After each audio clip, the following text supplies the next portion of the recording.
Airport से जहाज में चढ़ने नहीं दिया जा रहा, और जिनको बोर्डिंग भी दे दी गई थी, बोर्डिंग पास, उनको भी वहां से बुला लिया गया। अब कुछ रीजन होती है, ऑफलोड करने की रीजन होती है, ऐसे ऑफलोड कोई भी नहीं कर देता। अब डिफरेंट पॉइंट्स होते हैं, या हो सकता है आपका बैड क्रिमिनल कोई रिकॉर्ड है, ट्रैवल आपके ऊपर बैन है और आप पहुंच गए एयरपोर्ट पे अपना सामान लेके, डॉक्यूमेंटेशंस आपकी कंप्लीट नहीं है, ठीक है, जो चीज़ें मांगी गई हैं। फॉर एग्जांपल मैं बात करता हूँ, पाकिस्तान से लोग दुबई के लिए ट्रैवल कर रहे हैं, आपको पता है होटल बुकिंग, शो मनी, और आपका जो भी डॉक्यूमेंट्स हैं सारे, वीज़ा,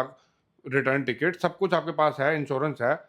तो भाई अगर आप में इनमें से कोई डॉक्यूमेंट मिसिंग होता है, और वो कहते हैं ना इमिग्रेशन ऑफिसर को ये लगता है, या बोर्डिंग करते हुए वो एरोप्लेन वाले स्टाफ को ये लगता है कि भाई इसके पास ये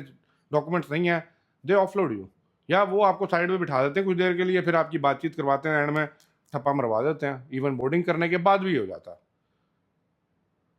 या और भी कुछ रीजन होती हैं, मिसबिहेवियर, आप लोग बदतमीजी करते हैं, ये भी एक रीजन बन जाती है ऑफलोडिंग करने की, कि भाई इस बंदे को आगे जाने नहीं देना। या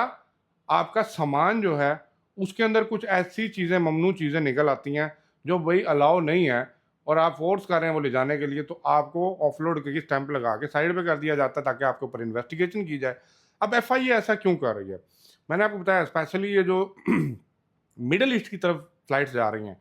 सिर्फ मैं दुबई की बात नहीं कर रहा, इवन सऊदी की भी बात करूं,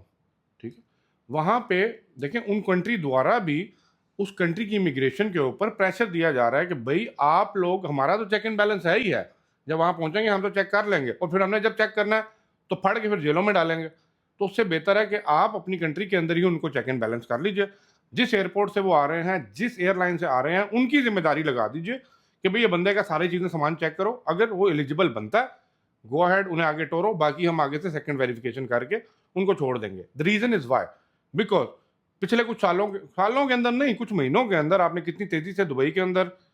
ये जो गंद डाला था, ये भिखारीपन किया था,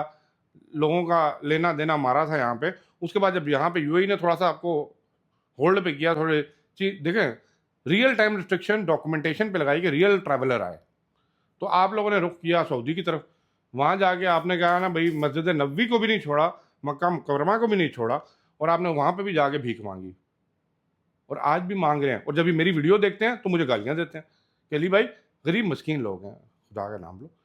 जिस कंट्री में जा रहे हो, जिस रिलीजन से आपका ताल्लुक है, अगर आप उसको गहराई से पढ़ लीजिए ना, तो आपको ये भी समझ आ जाए कि भाई जिस कंट्री में आप जा रहे हैं, वहाँ पे एक दुआ करने से भी शायद आपकी किस्मत तब्दील हो जाती है, बट आपको उस दुआ से लेने देने का नहीं है, आप कहते हैं हाथ फैलाओ। ये रीजन है, दैट्स द सोल रीजन कि आपको ऑफलोड किया जाता है। अब कम टू द